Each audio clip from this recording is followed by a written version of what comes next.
Business Today is brought to you by... Shouldn't banking start with you? After all, it's your life and we're just one part of it. So no matter what life throws at you, at Scotiabank we guide you through it with people who actually listen and with services that enable what matters most to you. Because at Scotiabank, it starts with you.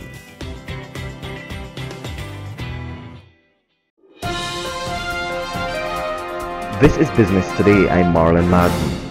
A senior lecturer at the University of the West Indies Cavell campus is calling for performance measures to be introduced in both the public and private sectors in order to boost productivity in Barbados. Senior lecturer in the Department of Management, Akentu Love Corbin, made the call as he addressed a Salises Policy Forum at the Cavell campus. And I think it's a serious sociological and a human issue we need to deal with.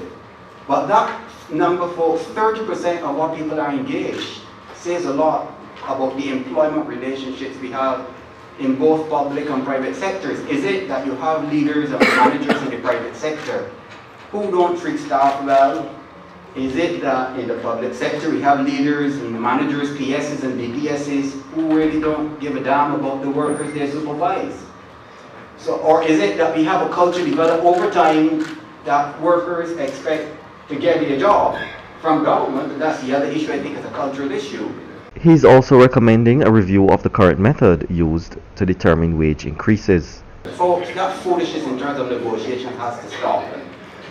Both unions and employers, public and private, need, I would suggest, for the sustainability of the recovery and transformation, that wage growth or salaries growth and increase must be based on some measure of performance and productivity, particularly for the public sector.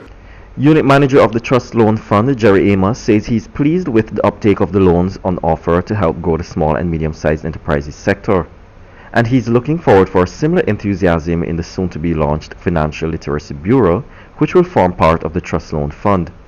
He explains that this program, which is designed to help entrepreneurs improve their operations, will consist of 4 main pillars. Well, it's concentrated on finance. The program is really around marketing, customer service, financial training, and managing your business. So those are the 4 main pillars of the program.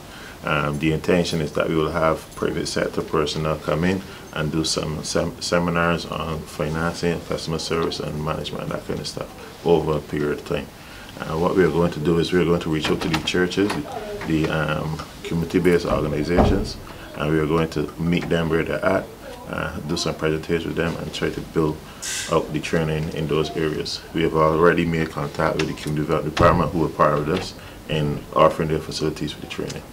Amos said the majority of those coming forward for assistance are from the retail and services industries.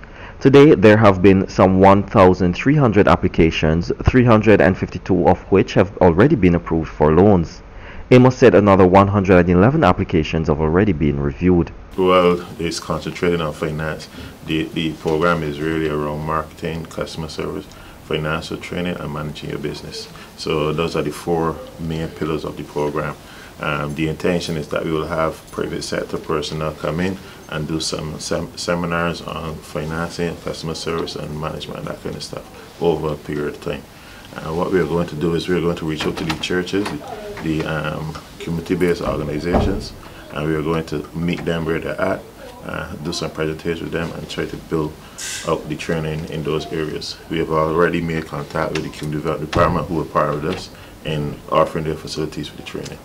The date for the ban on the single-use plastic bags has been extended. Minister of Maritime Affairs and the Blue Economy Kirk Humphrey says while April 1st date still stands for the ban on styrofoam products, a decision was taken to extend the date for the single-use plastic bags. He explains why. It is clear to us that the industry employs a number of persons and that even the extension to April 1st, 2019 did not allow them to make the adjustments.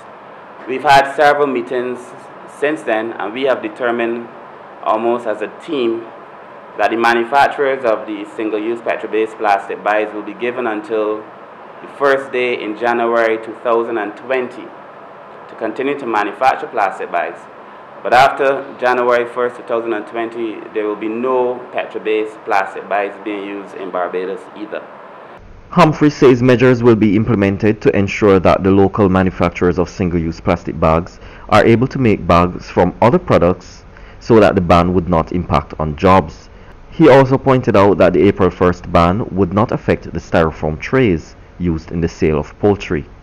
And while, believe me, it is my intention at some point to adjust that too, because we cannot have styrofoam and plastics, these petrol-based plastics all over Barbados. They said they also needed some time. So the ban is not on the styrofoam used in the poultry industry for now, but they also know how we feel, and that we will have to have a conversation during the course of the year to determine what other alternatives they can utilize during the course of the year, hopefully, but certainly as we go into 2020. Now for today's financial tip.